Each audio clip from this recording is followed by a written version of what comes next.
cantik masyaallah view. Lama tidak turun pantai guys. Lama tidak turun pantai. Brisk walk sih ini pantai Tanjung Aru Beach.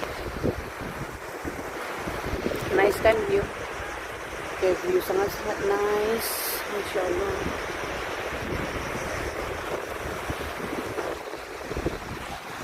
Dalam hotel pera di rumah Lampu Sebo buat jus nanas, buat pastry, menjual. Itu lagi di Aisyah hari-hari.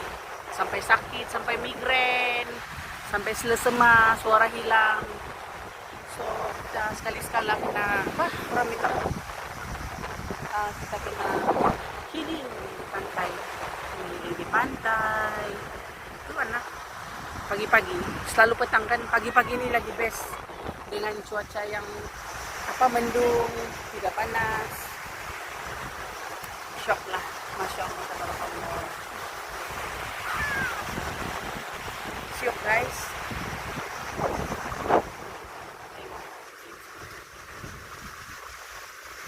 Pulau sunset, petang-petang cantik lah di sini sunset. The best sunset lah. The best, one of the best sunset in the world. Kan?